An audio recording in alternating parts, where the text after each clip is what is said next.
dengan ilmunya mengatakan ini tidak ada harapan hidup.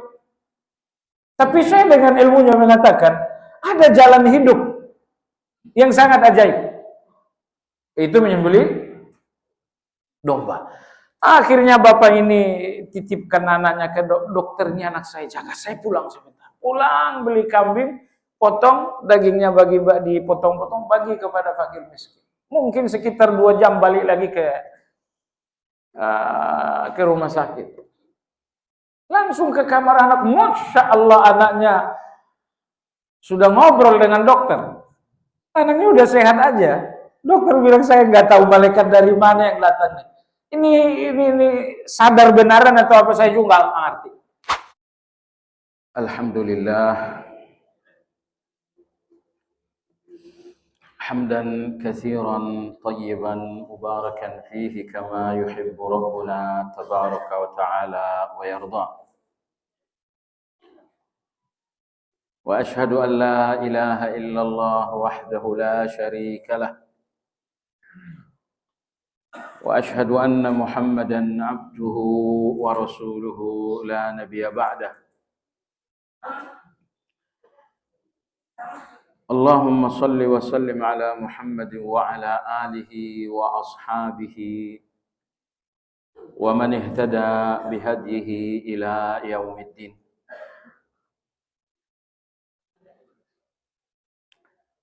يا أيها الذين آمنوا اتقوا الله حق تقاته ولا تموتن إلا وأنتم مسلمون. Bapak Ibu rahimakumullah, kajian kita pagi hari ini insyaallah lebih spesial dari biasanya. Kalau biasanya kajian kita adalah pembahasan kitab Madarijus Salikin, pagi hari ini insyaallah kita akan mengkaji mengenai adab-adab pada 10 hari pertama bulan Zulhijjah. Jemaah sekalian, hari ini kita berada di tanggal 26 Zulqa'dah, yang artinya 4 hari lagi kurang lebih insyaallah kita akan memasuki bulan Zulhijjah. Allah tabaraka wa ta'ala memberikan kemuliaan yang sangat besar di 10 hari pertama bulan Zulhijjah tersebut. Apa kemuliaan itu dan bagaimana kita ikut mulia dalam kemuliaan tersebut? Insyaallah itu yang kita kaji pada kesempatan kali ini. Dalam hadis sahih diriwayatkan dari sejumlah sahabat, Abdullah bin Mas'ud, Abdullah bin Abbas dan lain-lain, Nabi kita sallallahu alaihi wasallam bersabda, "Ma min ayyam al-amalu salihu fihinna ahabbu ila Allah min hadhihi al-ushur." Tidak ada hari-hari di mana amal saleh pada hari-hari tersebut paling dicintai oleh Allah melebihi amal-amal saleh yang dilakukan pada 10 hari pertama bulan Zulhijjah. Menanggapi pernyataan Rasulullah sallallahu alaihi wasallam tersebut, seorang sahabat bertanya, "Ya Rasulullah, bagaimana dengan jihad?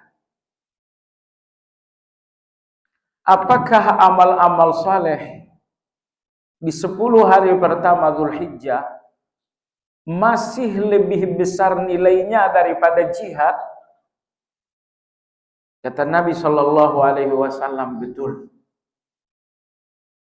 Jadi tilawah 10 hari pertama Zulhijjah lebih mulia daripada jihad di luar bulan Zulhijjah. Salat malam di 10 hari pertama Zulhijjah lebih mulia daripada jihad di luar bulan Dzulhijjah. Lalu Nabi kita mengecualikan satu amal, satu jihad. Hanya ada satu jihad yang bisa mengalahkan kemuliaan amal-amal di 10 hari pertama Dzulhijjah, yaitu rajulun kharaja bi nafsihi wa malihi falam yarji' min dzalika bi syai'. Seseorang yang pergi berjihad untuk mengorbankan nyawa dan mengorbankan semua kekayaan, dan ternyata jihad selesai, nyawanya melayang, hartanya pun semuanya habis. Hanya jihad seperti ini saja yang mengalahkan amal-amal saleh di 10 hari pertama Dzulhijjah itu. Ya, tentu ini menggembirakan sekali. Menggembirakan kita sekali, tapi jangan lupa ini juga menakutkan. Karena kalau amal-amal saleh bernilai besar di 10 hari pertama Dzulhijjah, tentu saja dosa-dosa juga bernilai besar. Jadi Anda jangan berpikir amal salehnya bernilai besar sementara dosanya bernilai kecil. Tidak. Di setiap amal-amal, di setiap musim atau hari-hari, waktu-waktu yang dimuliakan oleh Allah, maka semua kebaikan menjadi mahal dan semua kejahatan menjadi lebih besar juga. Nah, ini perhatian penting juga. Kalau terbiasa gibah, ternyata di bulan Dzulhijjah ini 10 hari pertama dosa gibahnya berlipat ganda juga. Kalau terbiasa mengadu domba, itu dosa besar, dan dosa besarnya menjadi lipat ganda lagi di 10 hari pertama bulan Dzulhijjah. Baiklah jemaah sekalian yang saya hormati, apa persiapan penting kita menyambut hari-hari yang sangat mahal ini, hari-hari yang sangat berharga ini? Setidaknya ada 3 hal yang mesti Anda persiapkan menyambut 10 hari pertama bulan Dzulhijjah. Pertama, persiapkanlah at-taubatun nasuh. Persiapkan taubatan nasuh. Sebab tidak ada yang membuat amal-amal itu berat kecuali karena tumpukan dosa-dosa. Bagi orang yang banyak dosa, amal-amal ini akan berat. Bukan karena amalnya berat, tapi terasa berat. Jadi soal rasa sebetulnya. Amalnya ringan. Allah berfirman, la yukallifullahu nafsan illa wus'aha. Terjemahan ayat ini secara bebas, tidak satu pun perintah Allah, melainkan itu semuanya sesuai dengan kemampuan. Kalau sesuai kemampuan, berarti tidak ada perintah Allah yang berat. Tapi yang terasa berat itu ada. Apa yang membuat rasa berat itu? Rasa berat itu berpangkal dari banyaknya dosa-dosa. Semakin banyak dosa, semakin berat rasa beramal saleh. Tapi semakin sedikit dosa, semakin ringan rasa beramal saleh. Maka persiapan pertama Anda adalah at-taubatan nasuh. Taubat kepada Allah Subhanahu wa taala. Persiapan yang kedua adalah al-azmul jad, yaitu tekad yang betul-betul jujur. Betapapun 10 hari pertama ini peluang hanya termanfaatkan oleh orang-orang yang punya tekad-tekad baik. Jadi kalau kebaikan-kebaikan itu hanya angan-angan saja, niscaya kebaikan itu nggak akan nyata menjadi perilaku dan perbuatan. Semua kebaikan akan menjadi perbuatan dan nyata kalau kebaikan-kebaikan itu ada di dalam tekad Anda. Maka lemahnya hati dalam berbuat taat karena hati itu tidak terisi dengan tekad untuk melakukan ketaatan tersebut. Maka di antara doanya Nabi Shallallahu Alaihi Wasallam beliau meminta al-azimata ala rusd. Ya Allah, berikan aku tekad untuk segala kebaikan-kebaikan. Percayalah, kebaikan itu sudah ribuan Anda tahu. Tapi yang masuk dalam tekad Anda hanya berbilang angka saja. Jadi miskinnya kita dalam amal saleh bukan karena tidak tahu, tapi karena gagal menjadi tekad. Kata Imam Ibnu Taimiyah rahimahullah ta'ala, semua kebaikan yang sudah menjadi tekad akan menjadi kemampuan. Semua kebaikan kalau sudah menjadi tekad akan menjadi kemampuan. Jadi kalau kebaikan-kebaikan yang Anda sinyalir Anda nggak mampu, sebenarnya nggak mampunya Anda karena tidak ada tekad itu. Sebab kalau sudah ada tekad, kebaikan ini akan mencari jalan untuk diperbuat, untuk dilakukan secara nyata. Makanya doa yang diajarkan Nabi kita, wa'udzubika minal ajazi wal kasal. Aku berlindung kepadamu ya Allah dari al-ajaz, lemah. Apa lemah yang dimaksudkan dalam doa ini?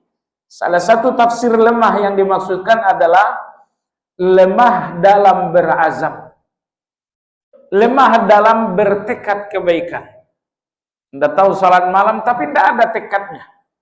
Itu yang dimaksud dengan al-azam, al-ajaz. Anda tahu puasa Senin Kamis tapi tidak ada tekadnya. Itu yang dimaksud dengan al-ajaz. Itu yang dimaksud dengan kelemahan. Baik jemaah sekalian, lalu persiapan ketiga Anda menyambut 10 hari pertama Dzulhijjah adalah al-bu'du anil ma'asi. Jauhi semua dosa-dosa. Alasan pertama, dosa-dosa di 10 hari pertama ini akan menjadi besar, sebagaimana kebaikan-kebaikan juga menjadi besar. Alasan yang kedua, dosa-dosa ini akan menjadi penghalang utama Anda untuk melakukan kebaikan. Jadi tadi kita bicara soal tekad. Sebenarnya apa yang membuat tekad seseorang menjadi lemah? Itu tadi, dosa. Maka dosa, kata Imam Ibnu Qayyim rahimahullah, melemahkan hati. Nah, kalau hati sudah lemah karena dosa, hati ini tidak mampu lagi memberikan Anda tekad. Padahal tekad itu adalah kekuatan Anda, energi Anda. Baik. Itulah 3 persiapan jelang 10 hari pertama Dzulhijjah. Berikutnya adalah mengenai kemuliaan. Apa kemuliaan-kemuliaan dari 10 hari pertama Dzulhijjah ini? Perlu mengenali kemuliaan-kemuliaan tersebut agar kita lebih menghargai. Sebab kalau Anda mengenali kemuliaan secara global, sering tidak membuat Anda menghargai. Tapi ketika kemuliaan itu Anda fahami secara detail, maka mulailah hati ini terpanggil untuk menghargai. Apa saja kemuliaan-kemuliaannya? Kemuliaan pertama, 10 hari pertama Dzulhijjah adalah sumpahnya Allah. Yang Maha Besar tidak mungkin bersumpah kecuali untuk membesarkan yang memang besar. Allah berfirman, wal fajri wa layalin ashr. Demi waktu fajar, di mana Anda melakukan salat subuh. Anda enggak temukan ayat yang mengatakan wal zuhri, demi waktu zuhur, enggak ada. Wal asri itu ada. Karena dari salat zuhur, salat asar dan salat maghrib, salat asar dan salat subuh itu 2 salat paling mulia dalam 5 waktu kita. Wa layalin ashr, demi malam-malam yang 10. Malam-malam yang 10 yang dimaksudkan di sini adalah 10 hari pertama bulan Dzulhijjah. Kenapa disebutkan layal malam? Mestinya disebutkan hari-hari. Hari-hari Dzulhijjah. Enggak jadi soal. Orang Arab menyebutkan malam untuk siang, menyebutkan siang untuk malam. Imam Ibnu Katsir rahimahullah mengutip tafsir dari Ibnu Abbas bahwa yang dimaksud dengan walayalin asyar, 10 malam yang dimaksudkan adalah 10 hari pertama bulan Dzulhijjah, 1, 2, 3 sampai hari yang ke-10. Ini kemuliaan yang pertama. Kemuliaan yang kedua, 10 hari pertama bulan Dzulhijjah, salah satunya adalah hari pilihan Allah untuk menyempurnakan Islam ini. Di antara kasih sayang Allah bahwa ajaran Islam yang sangat banyak ini disampaikan secara berangsur-angsur. Turun ayat tentang tauhid, selama 13 tahun tidak ada perintah kecuali tauhid itu. Selesai 13 tahun turun perintah salat. Selama 2 tahun tidak ada perintah selesai salat. Baru turun perintah puasa. Beberapa bulan kemudian turun perintah zakat. Lalu pada tahun ke-8 Hijriah turun perintah untuk haji dan umrah. Begitu selanjutnya. Jadi semua perintah, semua larangan disampaikan oleh Allah secara bertahap. Nah, lalu sempurnanya semua ajaran Islam ini adanya di salah satu hari dari 10 hari pertama bulan Dzulhijjah. Itu pada hari Arafah. Nah, ketika Allah memilih salah satu hari 10 hari pertama Dzulhijjah sebagai hari kesempurnaan Islam, ini menjadi tambahan kemuliaan untuk 10 hari pertama Dzulhijjah. Kemudian kemuliaan yang keempat, yang ketiga, bahwa semua kebaikan di 10 hari pertama Dzulhijjah pahalanya berlipat ganda. Jadi perdagangan dengan Allah di 10 hari pertama bulan Dzulhijjah ini akan menghasilkan untung berlipat ganda. Kalau biasanya perdagangan Anda dengan Allah hanya membuahkan 10 lipat ganda keuntungan, Anda baru saja salat subuh. Anda lakukan 1 kali, tapi dalam catatan Allah itu 10 kali. Anda jual kepada Allah salat dan Allah membelinya 10 kali lipat.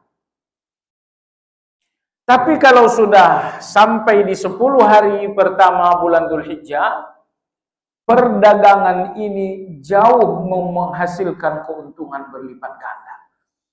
Jadi lipat ganda yang Anda dapatkan tidak lagi 10 kali lipat. Nabi hanya memberikan gambaran bahwa semua amal-amal saleh kalian di 10 hari pertama Dzulhijjah semuanya lebih mulia daripada jihad. Lebih mulia daripada jihad. Kecuali satu macam jihad tadi, yang tidak bisa terkalahkan dengan amal-amal saleh. Tapi kalau jihadnya pergi berjihad, berperang, membunuh orang kafir, pulang dalam keadaan selamat, kalau jihadnya seperti ini, masih kalah dengan semua amal-amal yang Anda lakukan di 10 hari pertama bulan Dzulhijjah. Nah, jemaah sekalian, tanamlah benih agar nanti Anda bisa panen. Dan panennya bukan di negeri yang segera berakhir, yaitu dunia. Tetapi panen Anda adalah di negeri abadi, di mana hasil panen itu nggak akan berakhir, yaitu di akhirat. Jemaah sekalian yang saya hormati, kemudian di antara kemuliaan 10 hari pertama bulan Dzulhijjah, bahwa di situ terdapat hari Arafah. Hari Arafah, hari di mana Allah tetapkan kemuliaan kesempurnaan Islam. Hari Arafah di mana terdapat puasa yang kemuliaan puasa Arafah ini menghapus dosa setahun yang lalu, setahun yang akan datang. Satu hari saja Anda puasa, tapi dosa 2 tahun akan terhapus oleh puasa satu hari tersebut. Jemaah sekalian, ini semuanya kasih sayang Allah Azza wa Jalla. Anda bisa bayangkan ya, kalau satu kebaikan hanya berbalas satu kali, daya tarik kebaikan ini pasti berkurang. Tapi Allah yang maha penyayang, Asy-Syakur, yang maha berterima kasih, terima kasihnya Allah atas segala kebaikan Anda, bahwa tidak ada satu kebaikan yang berbalas satu. Itu dagang di pasar dunia saja. Anda jual satu komoditas dengan keuntungan yang sangat sedikit. Tapi kalau amal-amal saleh ini Anda jual untuk Allah, 10 kali lipat keuntungan minimal. Dan sekali lagi ini adalah kasih sayangnya Allah Azza wa Jalla. Logisnya, di hari kiamat nanti susah untuk Anda menjadi orang yang bangkrut. Sebab kalau kejahatan Anda berbalas 1, kebaikan Anda berbalas 10, mana mungkin 1 mengalahkan 10? Sehingga kalau nanti Anda bangkrut di depan Allah, la qaddarallah, semoga itu bukan takdir Anda. Kalau sampai nanti bangkrut di depan Allah, itu karena kejahatannya sudah sangat super. Itu karena kejahatannya memang sudah luar biasa sekali. Baiklah jemaah sekalian yang saya hormati, kemudian di antara kemuliaan 10 hari pertama bulan Dzulhijjah, karena di sana terdapat satu hari yang bernama Yaumun Nahar. Kata Nabi SAW, inna a'zamal ayyam indallahi tabaraka wa ta'ala Yaumun Nahar. Sesungguhnya hari yang paling agung bagi Allah adalah hari An-Nahar, yakni hari penyembelihan kurban. Ini hari yang paling agung bagi Allah Azza wa Jalla. Nah, hari penyembelihan kurban adanya di 10 hari pertama bulan Dzulhijjah. Jemaah sekalian yang saya hormati, berikutnya di antara kemuliaan lain dari bulan 10 hari pertama bulan Dzulhijjah, karena di 10 hari pertama bulan Dzulhijjah ini terkumpul semua induk-induk kebaikan. Pertama, di 10 hari pertama Dzulhijjah terdapat puasa. Di 10 hari pertama Dzulhijjah terdapat salat, yaitu salat lebaran. Di 10 hari pertama bulan Dzulhijjah terdapat sedekah, yaitu menyembelih korban. Jadi terhimpunlah, ditambah lagi haji dan umrah tentunya. Maka terhimpunlah hampir semua induk-induk kebaikan pada 10 hari pertama bulan Dzulhijjah. Nah, ini alasan logis lainnya, kata Ibnu Hajar rahimahullah, mengapa 10 hari pertama Dzulhijjah ini punya kemuliaan. Nah, Anda tahu jemaah sekalian, tidak ada waktu dan momentum yang mulia kecuali karena di sana ada ibadah khusus. Sepertiga terakhir itu mulia karena di situ ada ibadah khusus. Ramadan itu mulia karena ada ibadah khusus. Lantas 10 hari pertama Dzulhijjah ini pun mulia karena di dalam ada ibadah-ibadah khusus. Jadi tidak ada waktu yang mulia dalam pandangan Allah kecuali karena pada waktu itu ada ibadah yang betul-betul khusus. Jadi satu hari enggak mulia bagi Allah karena sebuah peristiwa. Ya, misalnya 17 Ramadan Perang Badar. Itu peristiwa besar, enggak mulia bagi Allah satu hari hanya karena satu peristiwa. Misalnya ada malam turunnya Al-Quran, itu peristiwa, ada? Tidak. Tidak ada hari, tidak ada malam yang mulia bagi Allah karena nilai peristiwanya, karena nilai sejarahnya. Sebab semua hari dan malam, semua momentum yang mulia bagi Allah disebabkan karena ada ibadah yang khusus. Adapun rekam sejarah dalam satu waktu, Kita sangat menghargai, tapi bagi Allah tidak ada harganya sekedar sejarah. Tidak ada harganya hanya sekedar peristiwa. Maka nilai waktu menjadi mulia karena pada waktu itu ada ibadah spesial, ada ibadah yang khusus. Baiklah jemaah sekalian yang saya hormati, berikutnya adalah apa saja amal-amal yang seharusnya jadi kesungguhan kita untuk meramaikan hari-hari 10 pertama di bulan Dzulhijjah. Secara umum amal-amal ini ada dua. Ada amal-amal yang khas dan ada amal-amal yang umum. Kita akan bicarakan satu persatu. Yang pertama jemaah sekalian, amal terbaik Anda di 10 hari pertama Dzulhijjah ini adalah taubat. Ini amal terbaik. Taubat kepada Allah Azza wa Jalla. Bahwa Anda berjanji, ya Allah, akan kutinggalkan semua bencimu dan aku akan berjalan menuju cintamu. Akan kutinggalkan semua maksiat, berjalan menuju taatmu. Akan aku pisahkan setan untuk bersama denganmu ya Allah dalam segala perintah dan larangan. Maka taubat ini jamaah sekalian, satu ibadah terbaik Anda di hari-hari Dzulhijjah ini. Di pagi hari bertaubat, di malam hari bertaubat, astagfirullah. Kapanpun Anda sadar dosa, segera taubat kepada Allah Azza wa Jalla. Perjalanan hidup Anda bukan 2 hari, masa lalu Anda bukan 2 minggu, masa lalu Anda puluhan tahun. Tentu telah banyak pula dosa-dosa yang telah dilakukan. Dan dosa-dosa itu adalah azab yang sedang akan turun untuk Anda kecuali Anda menghentikannya dengan taubat.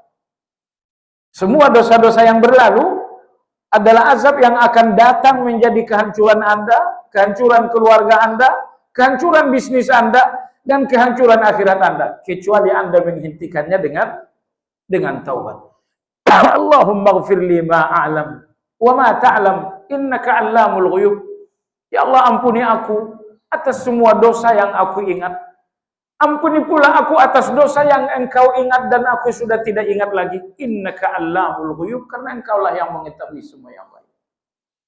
Allahumma ghfirli ma qaddamtu wa ma akhartu wa ma a'lantu wa ma asrartu wa ma asraftu wa ma anta a'lamu bihi minni antal muqaddim wa antal muakhir la ilaha illa anta. Ini ibadah pertama. Ya, usahakan sebanyak mungkin bertaubat. Bertaubat dengan ucapan astaghfirullah. Taubat dengan mengucapkan, kemarin kita ada sampaikan zikir yang betul-betul membuat Allah kagum. Mudah-mudahan Anda sudah hafal. Maknanya taubat dan istighfar. La ilaha illa anta inni qad zalamtu nafsi faghfir li dhunubi innahu la yaghfirudz dzunuba illa anta. Kata Nabi SAW kepada Ali bin Abi Thalib, wahai Ali, seseorang membacakan zikir ini benar-benar Allah kagum. Biasanya kagum itu karena tidak mampu. Saya lihat orang lari cepat, saya kagum karena saya tidak mampu. Saya lihat orang loncat tinggi, saya kagum karena saya tidak mampu. Kalau Allah mampu segala-galanya, ternyata ada kagumnya Allah. Kagum dari yang maha mampu segala-galanya. Itu kagum yang sangat istimewa. Baik. Kemudian jemaah sekalian yang saya hormati, di antara ibadah berikutnya selama 10 hari pertama bulan Dzulhijjah adalah menyempurnakan salat 5 waktu. Ingat ya jemaah sekalian, prioritas utama Anda selama 10 hari pertama ini adalah prioritas menyempurnakan ibadah wajib. Karena Allah tabaraka wa taala berfirman, "Wa ma taqarraba ilayya 'abdi ahabba ilayya mimma aftaradtuhu." Tidak ada jalan pendekatan yang ditempuh seorang hamba yang paling aku cintai kecuali kewajiban-kewajiban. Maka ada puasa sunnah, ada salat malam. Itu di urutan yang kedua semuanya. Prioritas utama Anda 10 hari pertama Dzulhijjah ini adalah prioritas menyempurnakan yang wajib. Yang wajib itu Anda udah jalanin, 100% Anda udah jalanin. Tapi kategori menyempurnakan inilah yang kita butuhkan. Zuhur Anda 100% Anda zuhur, tapi bagaimana dengan jamaahnya? Kalau Anda sudah jamaah, bagaimana dengan qabliyah ba'diyahnya? Kalau qabliyah ba'diyahnya udah, bagaimana dengan zikirnya? Bagaimana dengan doa di waktu sujudnya? Bagaimana dengan doa jelang salamnya? Bagaimana dengan khusyuknya? Bagaimana dengan fahamnya? Nah, sekelas antum yang sudah belajar, prioritas itu bukan lagi prioritas menjalankan, tapi prioritas menyempurnakan. Ingat ya jamaah sekalian, sedikit banyak campuran hawa nafsu dalam salat membuat salat itu hilang kesempurnaan. Sedikit banyak campuran hawa nafsu dalam ibadah membuat ibadah ini hilang kesempurnaan. Lalu melepaskan dan membersihkan salat dari tetes-tetes hawa nafsu, inilah yang dinamakan langkah menyempurnakan itu. Misal, Nabi kita pernah ditanya tentang ikhtilas, tentang melirik dalam salat. Salat Allahu Akbar, melirik. Ini kain kawan ini BHS pasti mahal sekali. Salat kita begini, kawan di samping naruh handphone. Ini Samsung apa iPhone? Nabi kita pernah ditanya tentang melirik. Kata Nabi SAW, ikhtilasun yakhtalisuhu syaitanu min salatil abd. Lirikan tersebut menandakan salat hamba sedang dicuri oleh setan. Melirik itu gerakan mata yang enggak mengakibatkan anggota tubuh lain bergerak. Artinya, gerakan terkecil Anda adalah melirik.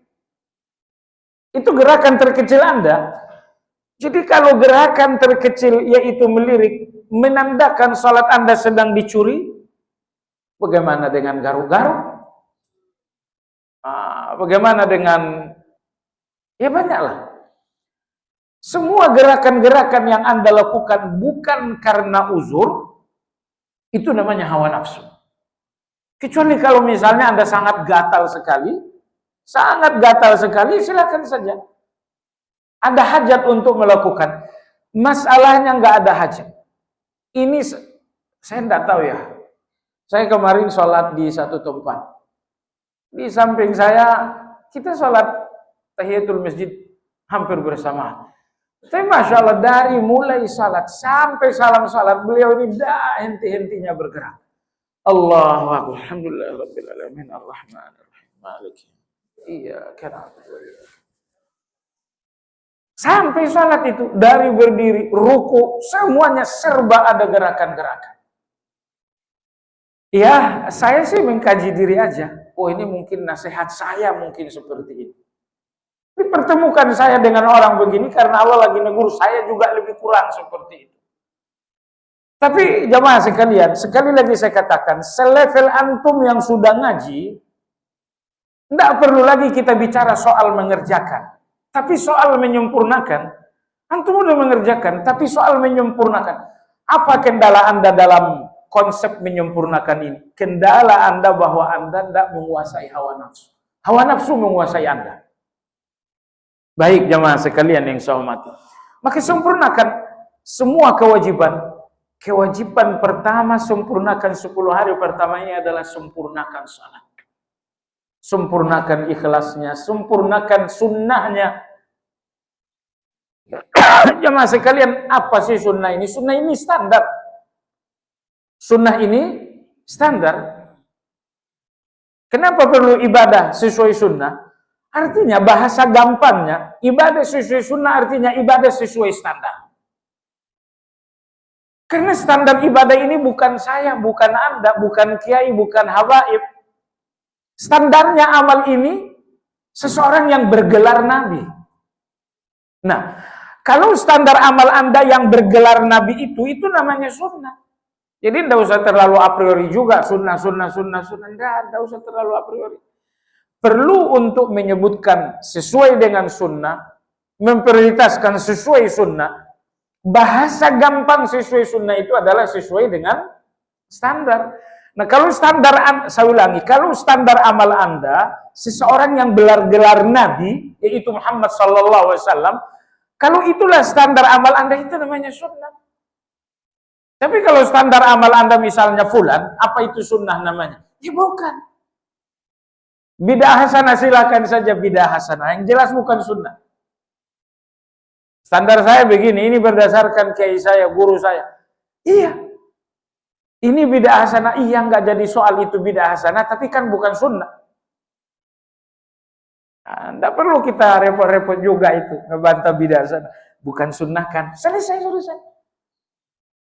Nah, kita diperintah dalam agama, jalankan sunnah atau jalankan itu.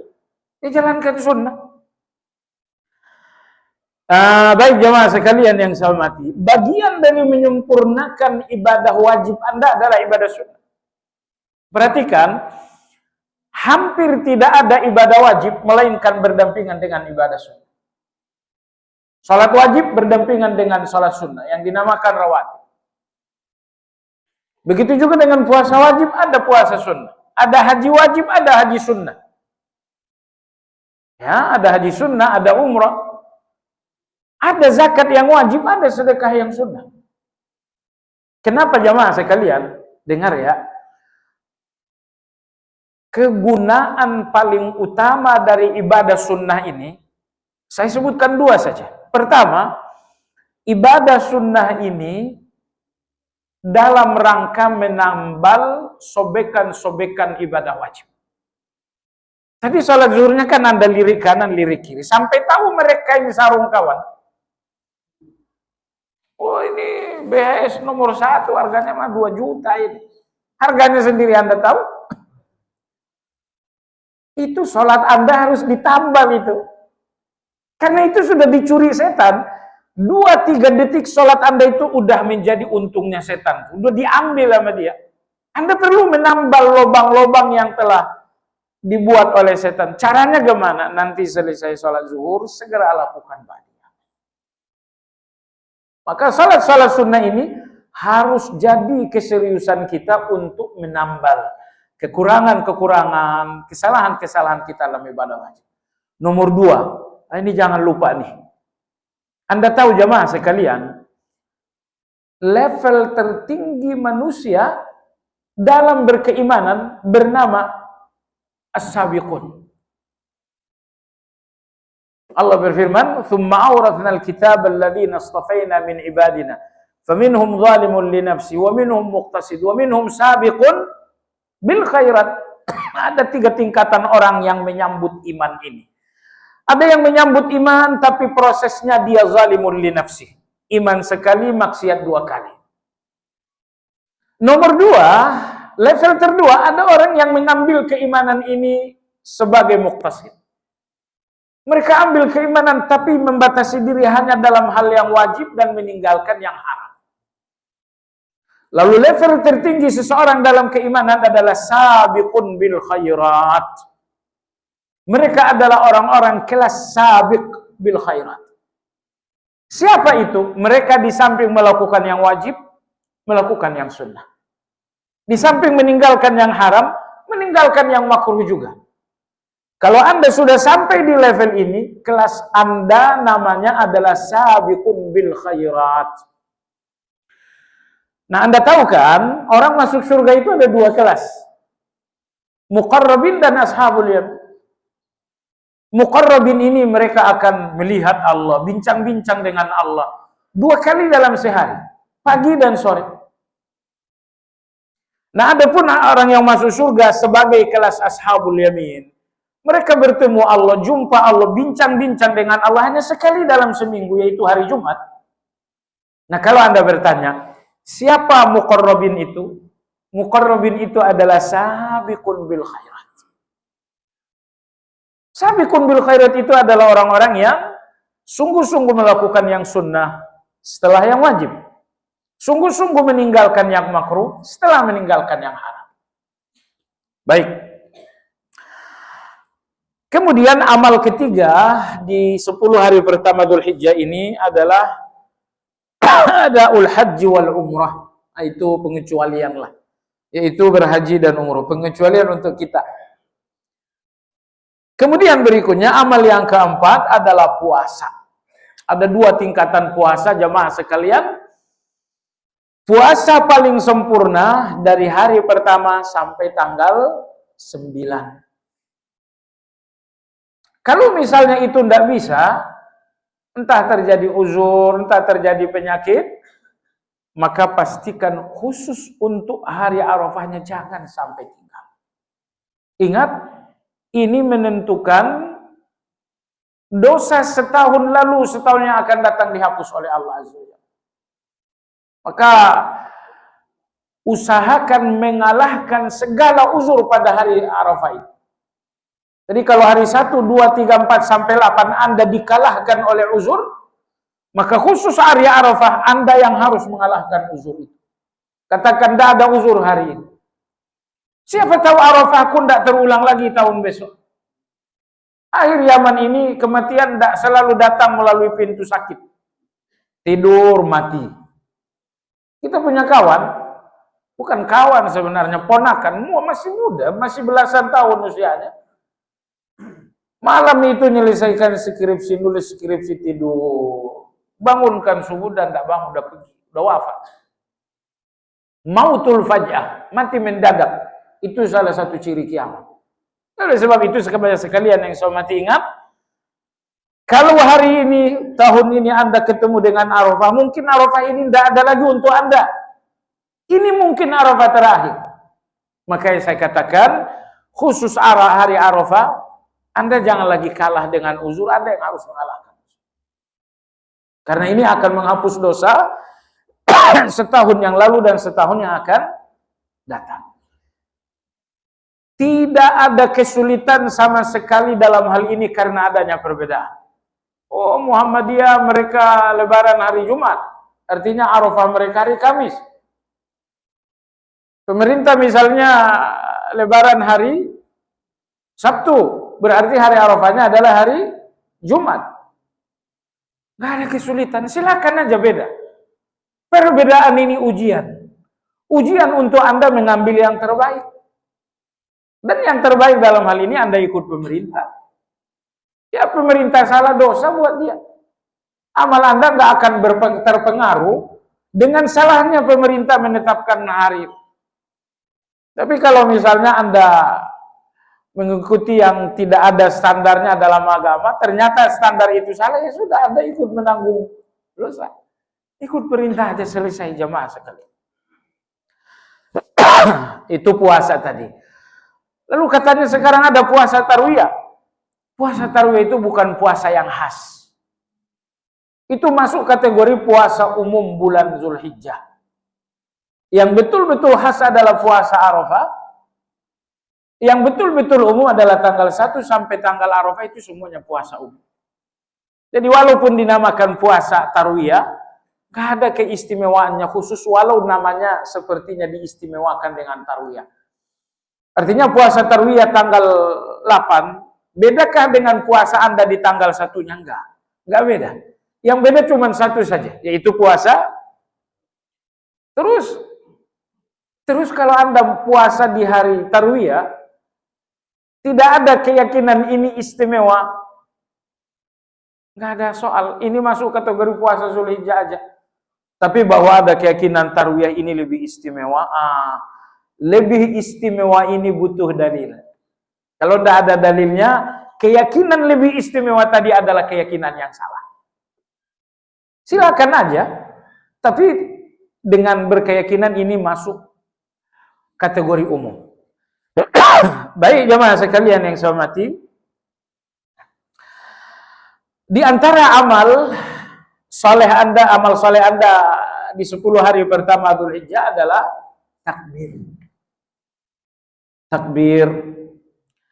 2 jenis takbir. Pertama takbir umum atau mutlak, yang kedua takbir muqayyad atau takbir yang khusus. Takbir umum jamaah sekalian, semenjak masuk tanggal 1 sampai tanggal 10. Anda ke pasar, Anda kerja, Anda sedang jogging, Anda sedang terus bertakbir. Allahu Akbar, la ilaha illallah, Allahu Akbar. Terserah. Atau Allahu Akbar kabir walhamdulillahi katsiran, enggak jadi masalah. Intinya banyak-banyak bertakbir. Kalau tasbih, oh tidak.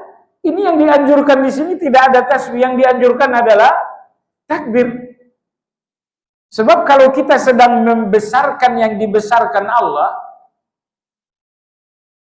sebutkan kebesaran Allah. Allahu Akbar, Allahu Akbar, Allahu Akbar, la ilaha illallah, Allahu Akbar.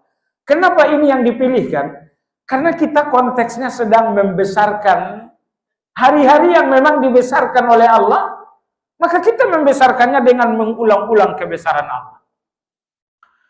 Justru kalau Anda zikirkan subhanallah, alhamdulillah, subhanallah wa bihamdihi, subhanallah wa bihamdihi, salah tempat. Anda membesarkan dengan tasbih enggak cocok. Besarkan dengan kebesaran Allah. Allahu Akbar, la ilaha illallah, Allahu Akbar.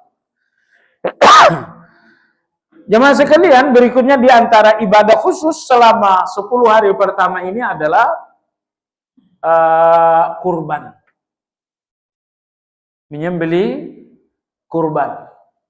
Tentu Anda sudah tahu adabnya. Begitu Anda sudah ada niat berkurban, maka dari hari pertama sampai hari terakhir tanggal 10 Zulhijjah, Anda tidak boleh potong semua yang bernama rambut, tidak boleh memotong semua yang bernama kuku.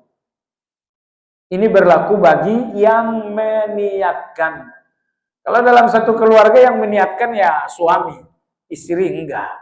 Istri silakan potong kuku, anak-anak silakan potong rambut. Karena yang dituntut adalah yang meniatkannya.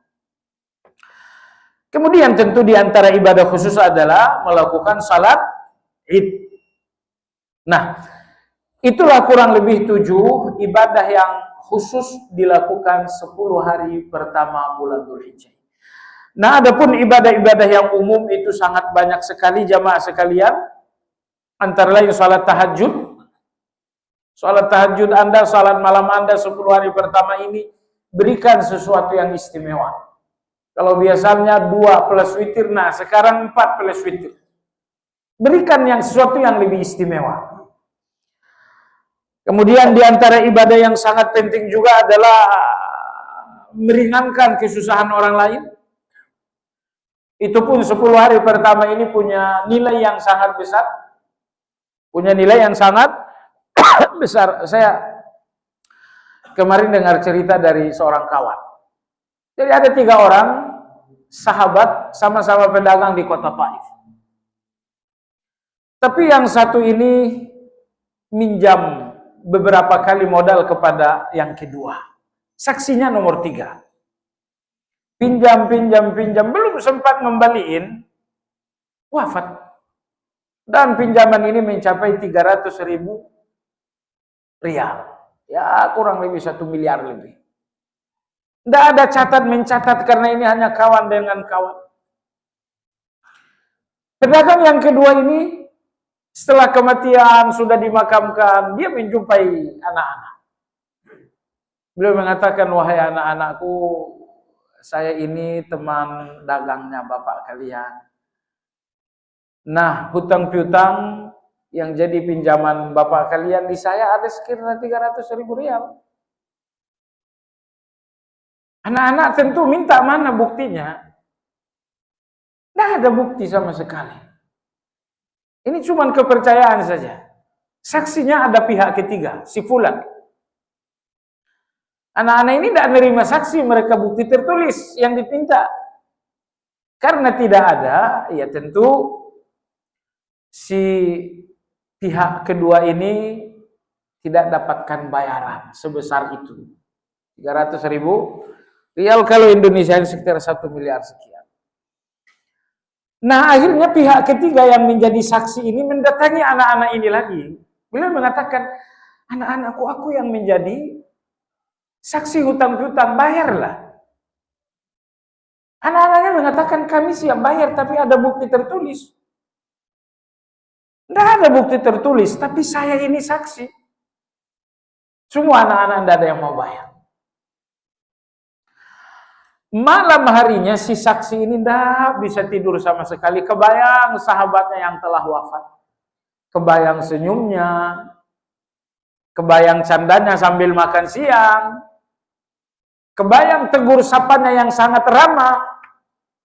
Kebayang ketika bersama-sama ke masjid. Tapi apa daya untuk melunasi hutang sebesar itu? Nah, akhirnya kawan nomor 3 ini ambil satu langkah yang sangat ekstrim. Satu masjid ini tidak ada yang berani. Akhirnya yang ketiga ini membuat iklan menjual kios. Dia punya kios di kota Taif itu dijual. Dijual, diiklankan, lakulah kios ini sebesar 400.000 rial. Begitu laku, dijumpailah yang pertama tadi, yang nomor 2. Beliau mengatakan, saya tidak bisa tidur, kebayang terus wajah kawan kita. Bagaimana nasibnya terapung, tidak jelas karena hutang-hutang yang tak dilunasi waris. Saya udah jual kios saya, udah jual toko saya, jual tokonya, jual juga isi-isinya, dan ini 300.000 rial ambillah. Bayar hutang kawan kita.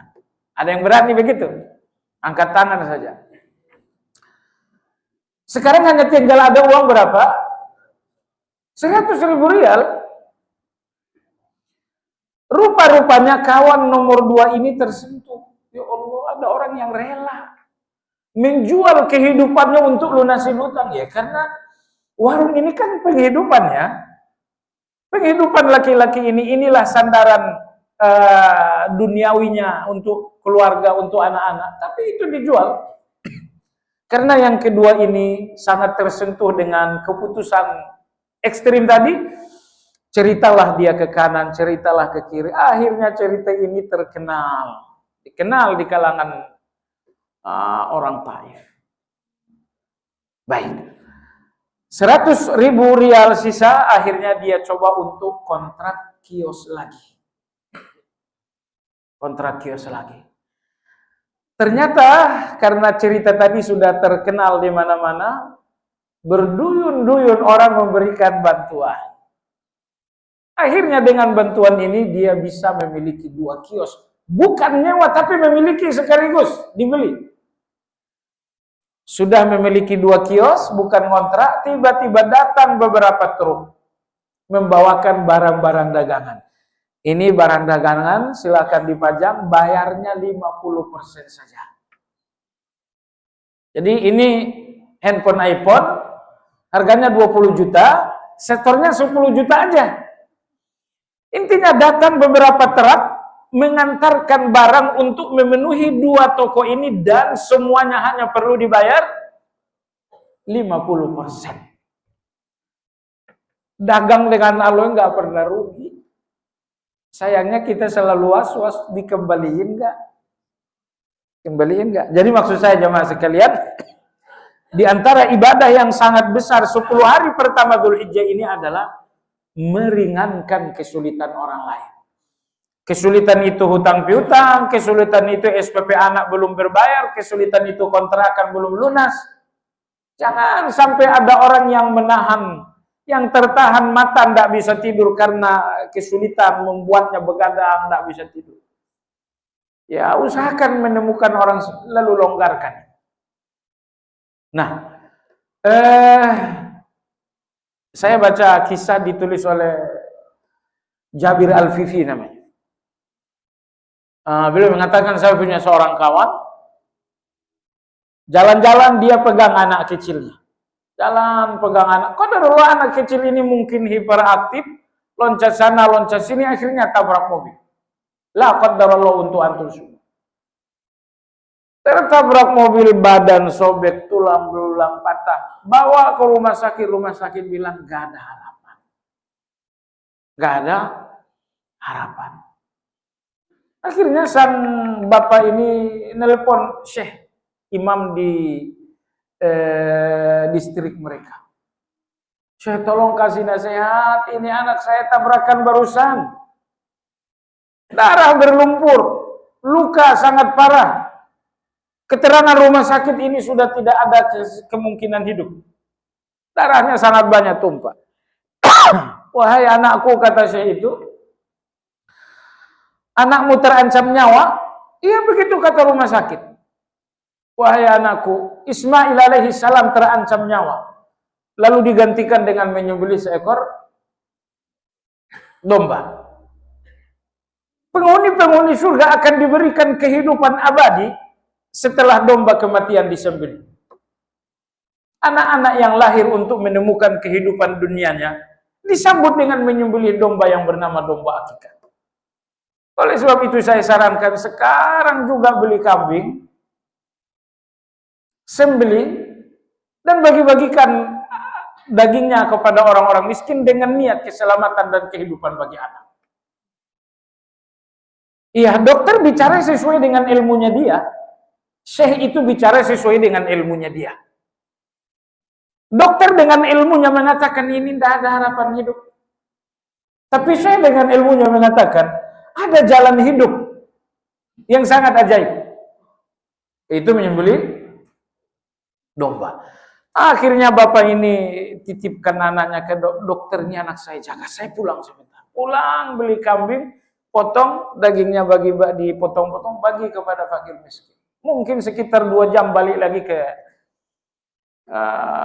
rumah sakit. Langsung ke kamar anak, Masya Allah anaknya sudah ngobrol dengan dokter.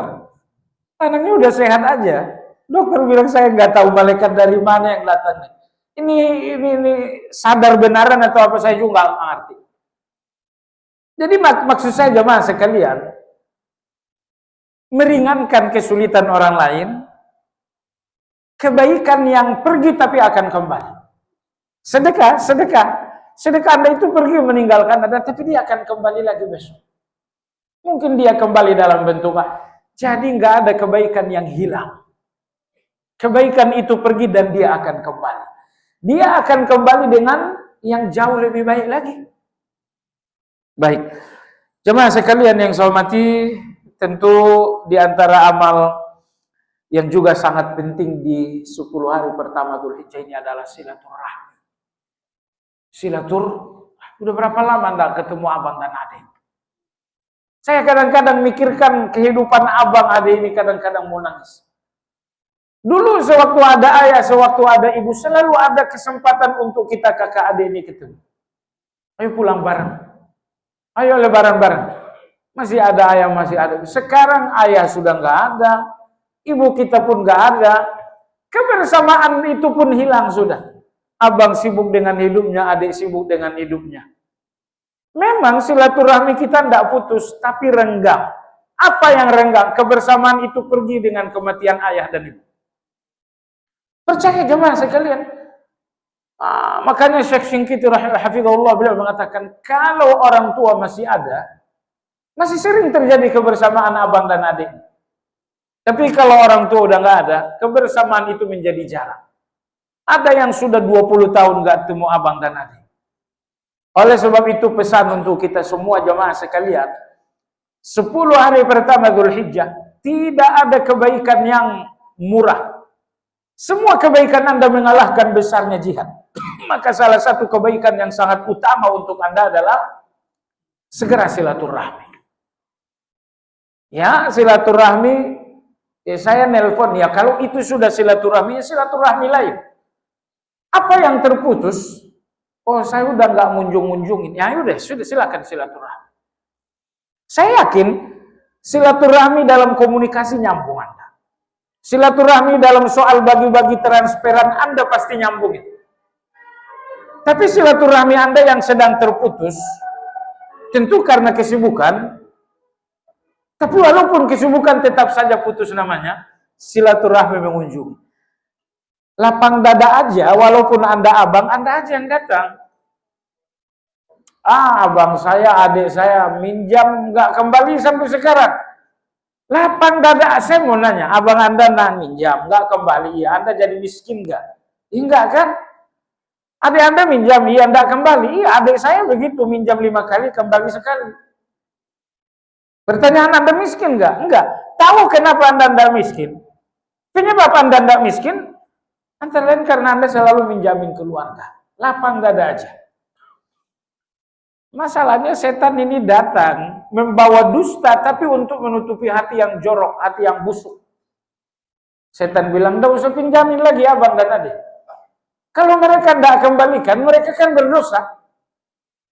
Artinya kalau kamu pinjamin, kamu buka peluang mereka berdosa. Masuk akal nggak? Masuk akal, tapi sejatinya karena hatinya kikir, tidak mau ngasih. Dibungkuslah kikir ini dengan alasan. Jadi jujurlah dengan alasan-alasan Anda. Alasan ini isi hati Anda, atau alasan ini hanya untuk mewakili kikir tersebut. Auzubillah. Intinya saya sangat yakin, silaturahmi Anda dalam komunikasi nyambung. Silaturahmi Anda dalam bagi-bagi transfer nyambung. Silaturahmi Anda dalam bagi-bagi THR juga nyambung. Tapi silaturahmi kunjung mengunjungi, Masya Allah. Ini perlu. 10 hari pertama ini nilainya sangat mahal sekali. Ya, penutuplah ya. Di antara amal saleh yang perlu Anda maksimalkan 10 hari pertama. Bisa nggak kira-kira 10 hari pertamanya Anda selesaikan 30 juz? Nah? Lalu 30 juz berarti per hari? Kan 10 hari aja. Hari ke-10 itu jangan dihitung lagi karena Anda udah siap bikin sop itu. Jadi tanggal 1 sampai tanggal 9 hanya ini yang maksimal. Berarti kalau 30 bagi 9 berapa itu? Nah, kalau bisa jamaah sekalian usahakan ya. Usahakan. Anda hanya perlu mengorbankan sesuatu, ingat. Kalau nggak ada yang dikorbankan, Anda memang nggak dapat apa-apa. Anda nggak mau ngorbanin sedikit waktu Anda. Kalau Anda nggak mau berkorban, Anda nggak dapat apa-apa. Kawan-kawan yang menyelesaikan khatam Quran selama 9 hari, kenapa mereka selesai? Mereka siap berkorban. Nah, kalau Anda ingin dapat tapi tidak siap berkorban, yang itu angan-angan namanya. Itu angan-angan namanya. Maka oleh sebab itu sedapat mungkin 9 hari Idul Hijjah ini kalau bisa khatamkan Al-Quran. Khatamkan Al-Quran. Dan Anda bisa kalau Anda siap mengorbankan. Mengorbankan A, mengorbankan B, mengorbankan C. Kalau Anda tidak siap, ya tidak ada yang jadi tentunya. Baik, demikian kajian kita, mudah-mudahan bermanfaat. Bagi jamaah yang ingin bertanya, silakan.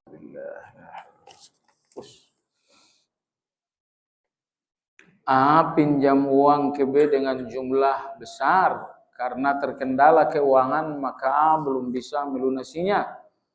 Dan karena lama tidak dibayar, maka B mengatakan ke A bahwa hutangmu dianggap lunas jika kamu mati-mati, sehingga tidak ada tuntutan ahli warismu. Nggak ada kisos di akhirat. Qadarullah, ternyata suatu hari A dapat rezeki di mana dengannya dia mampu melunasi meskipun dengan cara mencicilnya. Namun karena A ingat dengan janji B, maka dia memilih untuk tidak mengembalikan. Sekalipun A juga tahu bahwa menunda pembayaran hutang itu akan mengurangi amal salehnya. Apakah tindakan A dibenarkan? Tindakan A nggak salah, cuman nggak bijak. Tindakan si A, dia sudah dilepaskan dari hutang-hutang kan. Jadi kalau dia nggak bayar, dia memang tidak salah. Tapi dia juga nggak bijak. Kenapa nggak bijak? Nabi kita bersabda, "Man sana ilaikum ma'rufan fakafi'u." Siapapun yang pernah memberi kebaikan, dibalas kebaikannya. Nah, kalau kawan ini pernah memberikan Anda satu kebaikan, yaitu hutang, uang, ia balas kebaikan itu dengan kebaikan yang sama. Kalau dia halalkan utang Anda sebanyak 10 juta, ya udah, kasihkan dia hadiah. Ini hadiah loh, hadiah Idul Adha. Saya kasih Anda hadiah Idul Adha 20 juta. Ah, bagus. Ini bukan buat bayar, ini bagi-bagi hadiah.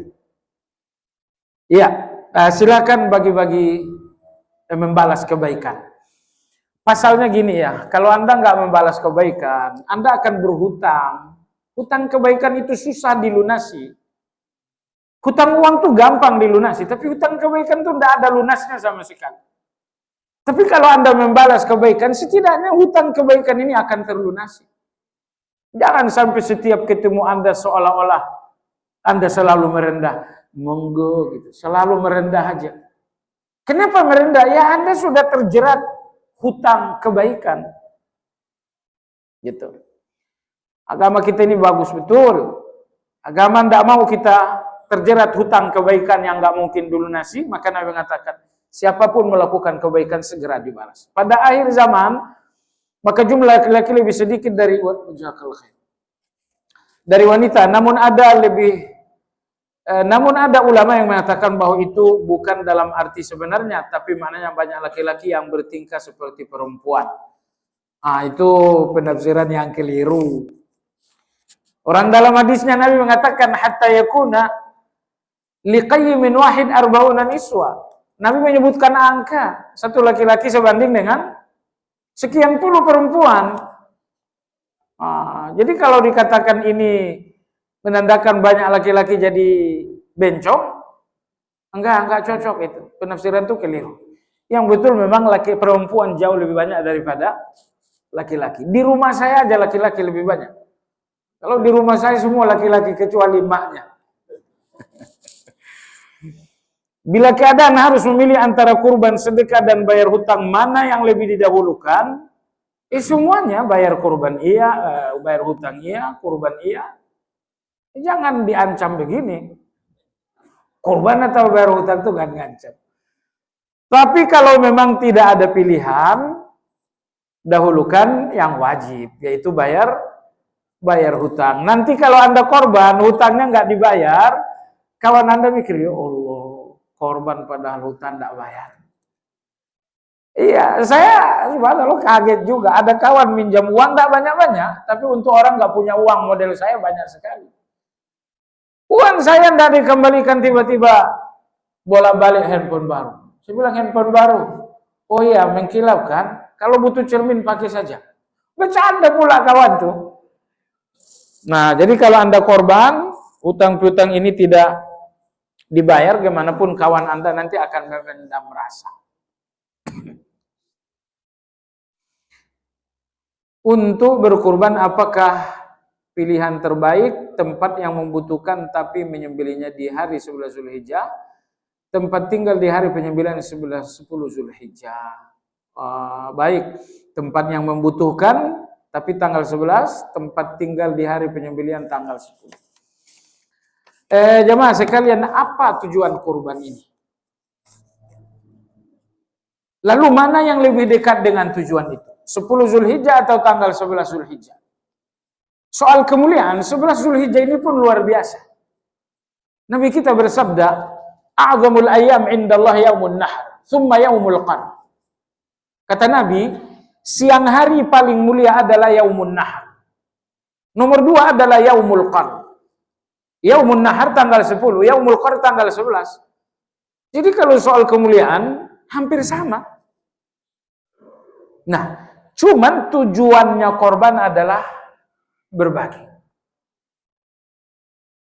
Sementara kalau Anda sembelih di tanggal 11, ya ini mungkin lebih maksimal pembagiannya karena di tempat yang memang membutuhkan.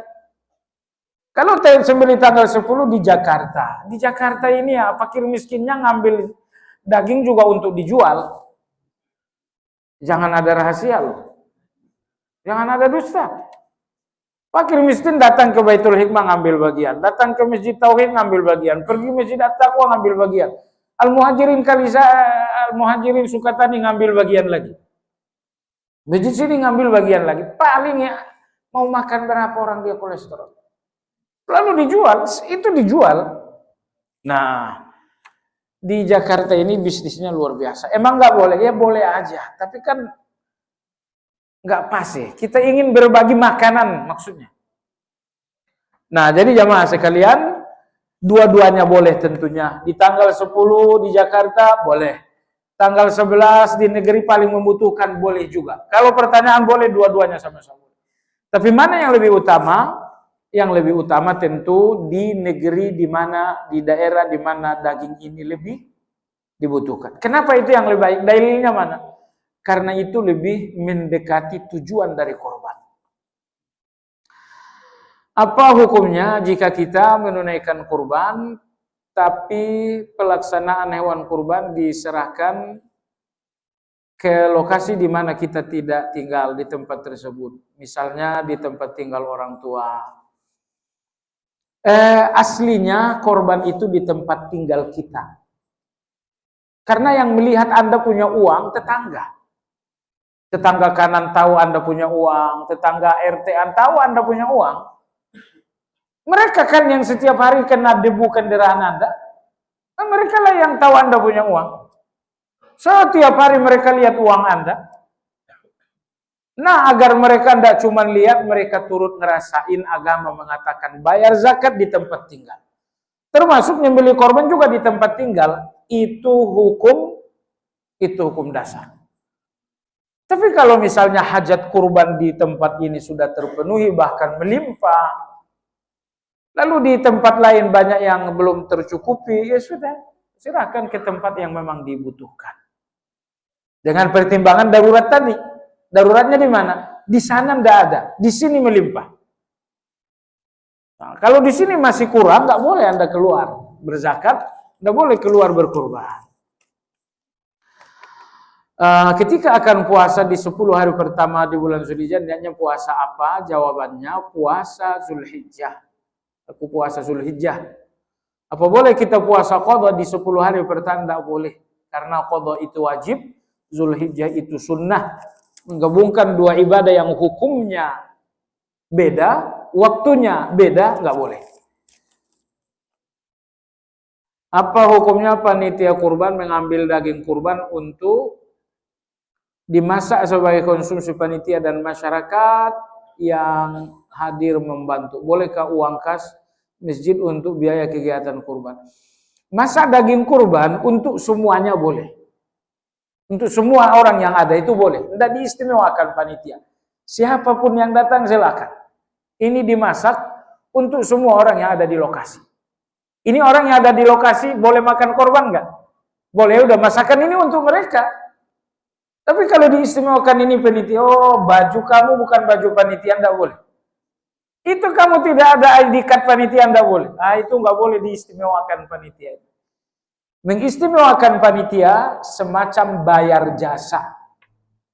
Sementara ini miliknya Allah Azza wa Jalla, enggak ada bayar jasa. Maka kalau masak tadi masak umum, silakan aja semua yang datang di lokasi boleh. Tapi kalau dikhususkan panitia tidak boleh. Bolehkah uang kas masjid untuk biaya kegiatan kurban? Uang kas masjid itu untuk kegiatan masjid. Dan kurban itu termasuk kegiatan masjid. Kecuali uang kas masjid yang alokasinya udah khusus. Misalnya ada, katakanlah Ustaz Syarif. Ustaz Syarif untuk Baitul Hikmah, biaya listrik sebesar 2 juta saya nambah. Itu sedekah khusus. Itu nggak boleh dialihkan lagi. Nggak boleh dialihkan untuk kurban dan yang lain-lain.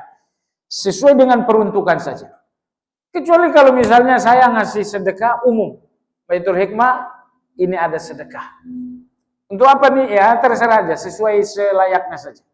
Nah, sedekah-sedekah umum ini boleh Anda gunakan untuk semua kegiatan masjid, termasuk kurban. Untuk sholat sunnah qabla dan ba'da sholat zuhur ada yang menunaikan masing-masing 4 rakaat, ada juga yang rutin melakukannya 2 rakaat. Mana yang sesuai? 2 rakaat itu adalah muakkad. Kalau yang 4 rakaat sebelum itu sunnah rawatib tapi tidak muakkad. 4 rakaat sebelum zuhur gitu. Dari 4 rakaat ini yang muakkad itu cuma 2. Yang 2 lagi ya sunnah rawatib tapi tidak masuk kategori muakkad. Baik. Bagaimana derajat puasa 8 Zulhijjah? Tadi kita udah jelaskan, tidak ada keistimewaan khusus 8 Zulhijjah. Jadi puasa 8 Zulhijjah sama dengan 7, 6, 5. Yang istimewa cuma tanggal 9 aja. Mana yang terbaik amalan 10 Zulhijjah dengan dalam bulan Ramadan? Iya, 10 hari terakhir Ramadan lebih baik dalam hal malam. 10 pertama Zulhijjah lebih baik dalam hal siang. Kalau Anda bertanya malam terbaik, 10 terakhir Ramadan. Kalau Anda bertanya siang terbaik, 10 pertama bulan Zulhijjah.